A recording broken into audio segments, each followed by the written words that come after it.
Muy buenas noches, mi nombre es Jazmín Marit Valenzuela Sánchez, mi matrícula es 178-60-77 y soy de la sección Z93. Hoy voy a estar hablándoles sobre la mecánica de fluidos. La mecánica de fluidos es una rama de la física que se encarga del estudio del comportamiento de los fluidos, es decir, de los líquidos y los gases. Esta disciplina analiza cómo se mueven los fluidos, cómo interactúan con otros cuerpos y cómo responden a fuerzas externas como la gravedad o la presión. Su estudio es fundamental tanto en la naturaleza como en aplicaciones tecnológicas y de ingeniería. Esta rama se divide en dos grandes áreas: la estática de los fluidos, que estudia los fluidos en reposo, y la dinámica de los fluidos, que analiza los fluidos en movimiento. La mecánica de los fluidos tiene múltiples aplicaciones en la medicina, como en la circulación sanguínea, en la meteorología, movimiento del aire y la formación de los fenómenos climáticos, en la aeronáutica, comportamiento del aire alrededor de aviones, y en la ingeniería civil, sistemas hidráulicos, presas, acueductos, etc.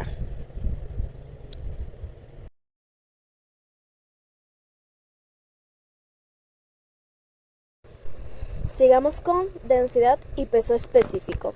La densidad es una propiedad física de la materia que indica la cantidad de masa contenida en un determinado volumen. Esto significa que cuanto más material hay en un mismo espacio, mayor es su densidad.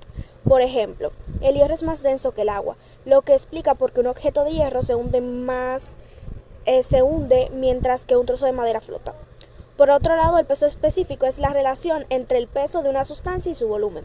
A diferencia de la densidad, que se basa en la masa, el peso específico toma en cuenta la fuerza de la gravedad sobre esa masa. Sus unidades comunes son newtons por metro cúbico, y es importante distinguir entre ambos conceptos. La densidad es una propiedad intrínseca de una materia, mientras que el peso específico depende de la gravedad.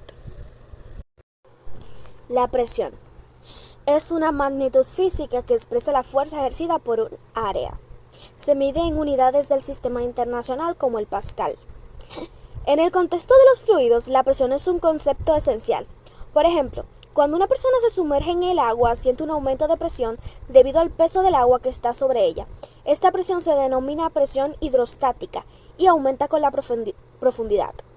La presión también se transmite de forma uniforme en todas direcciones dentro de un fluido, lo que da lugar a aplicaciones prácticas como el funcionamiento de frenos hidráulicos o prensas hidráulicas. Además, la presión atmosférica, que es la fuerza que ejerce el aire sobre la superficie terrestre, permite fenómenos como el clima, la respiración y la ebullición de los líquidos.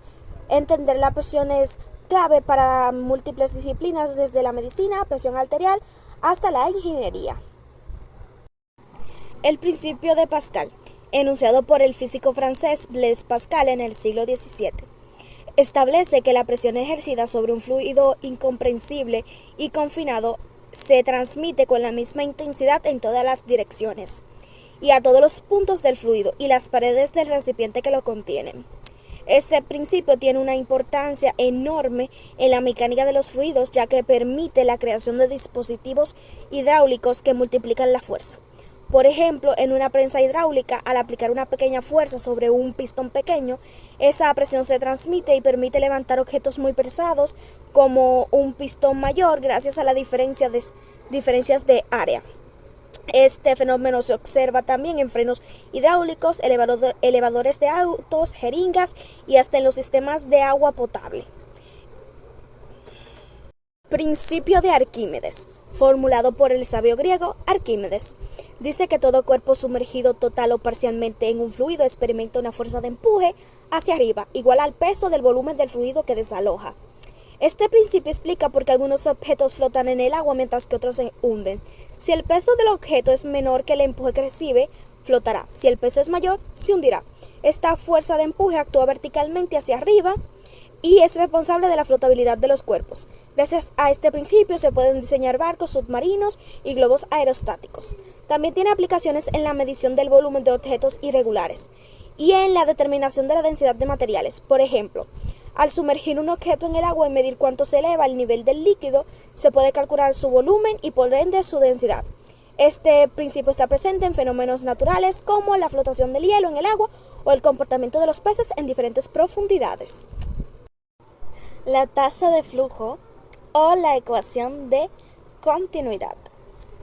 La tasa de flujo caudal es una magnitud que mide la cantidad de flujo que pasa por un punto determinado en un sistema de unidad de tiempo. Sus unidades son metros cúbicos por segundo o litros por segundo. Esta medida es importante para saber cuánta agua, aire u otro fluido pasa por una tubería, un canal o una vena en un momento dado.